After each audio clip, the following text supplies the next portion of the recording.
students, how are you all? I hope you all are fine. My name is Parul Rana and I'll teach you Hindi व्याकरण.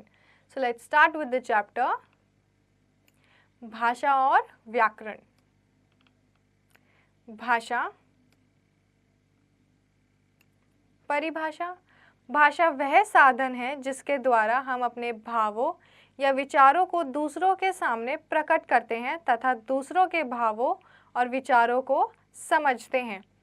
तो भाषा क्या होती है कि जिससे हम अपनी बातों को दूसरों तक पहुंचाते हैं और उनकी बात को समझते हैं.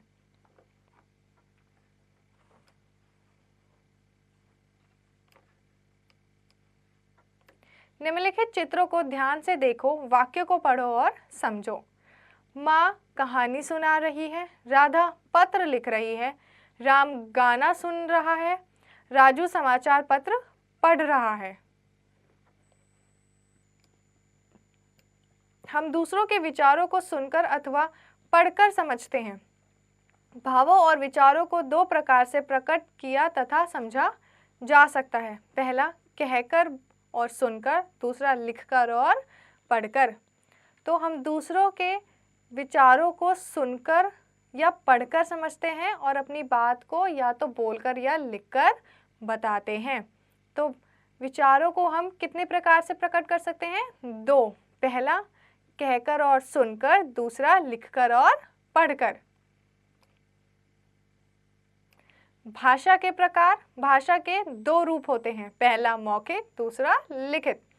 पहला मौखिक भाषा. जब हम अपने विचारों या भावों का आदान प्रदान किसी व्यक्ति से बोलकर या लिखकर करते हैं तब वह भाषा का मौखिक अथवा कथित रूप कहलाता है. तो जब हम अपनी बात को बोलकर बताते हैं तो वो क्या होता है? मौखिक रूप.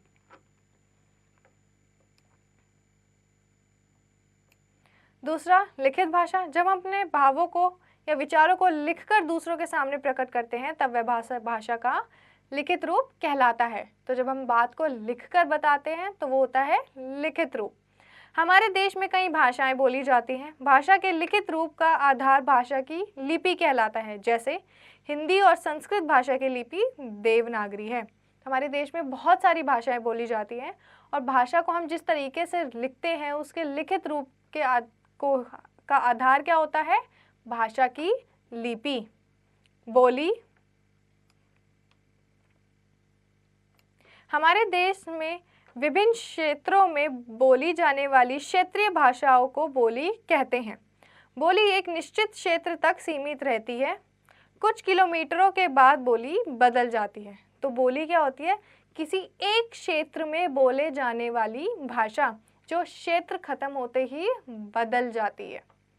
व्याकरण परिभाषा. जिस शास्त्र के द्वारा हम किसी भी भाषा को शुद्ध रूप में लिखना, बोलना और पढ़ना सीखते हैं उसे व्याकरण कहते हैं.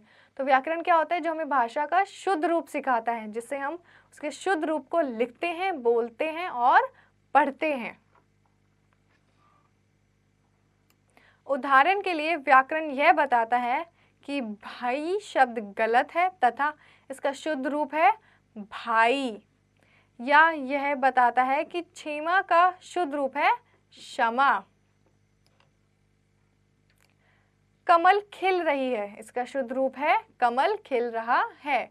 तो व्याकरण हमें भाषा का शुद्ध रूप देता है. व्याकरण के भाग. व्याकरण के 3 भाग हैं. कौन से? वर्ण विचार, शब्द विचार और वाक्य विचार. पहला वर्ण विचार.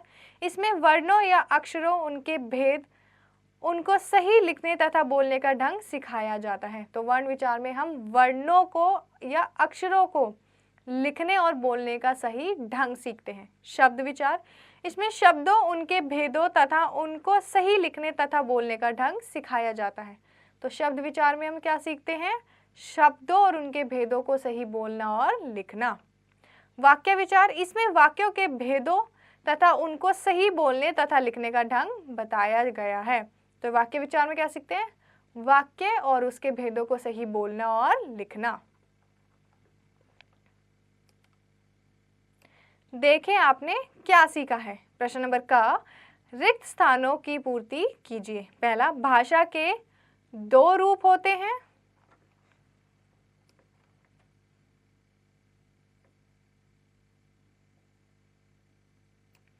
दूसरा, व्याकरण के 3 भाग हैं। तीसरा, हिंदी और संस्कृत भाषा की लिपि देवनागरी है। चौथा, बोली एक निश्चित क्षेत्र तक ही सीमित होती है। पांचवा, हमारे देश में कई भाषा बोली जाती है। प्रश्न नंबर ख, सही वाक्य के सामने टिक तथा गलत वाक्य के सामने क्रॉस का चिन्ह लगाइए। पहला, भाषा द्वारा हम दूसरों की बातें समझ सकते हैं। सही। भाषा के 4 रूप होते हैं। गलत। व्याकरण भाषा का शुद्ध रूप बताता है। सही। भारत में केवल हिंदी भाषा बोली जाती है। गलत। भाषा का लिखित रूप ही लिपि कहलाता है। गलत। प्रश्न नंबर ग, निम्नलिखित वाक्यों के शुद्ध करके लिखिए। पहला, गोपाल पढ़ रही है। गोपाल पढ़ रहा है। दूसरा, सीता नाच रहा है। सीता नाच रही है। तीसरा, मेरा भाई आई। मेरा भाई आया। चौथा, वे चाय पीता है। वे चाय पीते हैं। पांचवा, राहुल खेल रही है। राहुल खेल रहा है। प्रश्न नंबर घ, लिखित भाषा और मौखिक भाषा के 2 रूप लिखिए। पहला, लिखित भाषा, पत्र लिखना या पुस्तक पढ़ना। मौखिक भाषा, बातें करना, भाषण देना।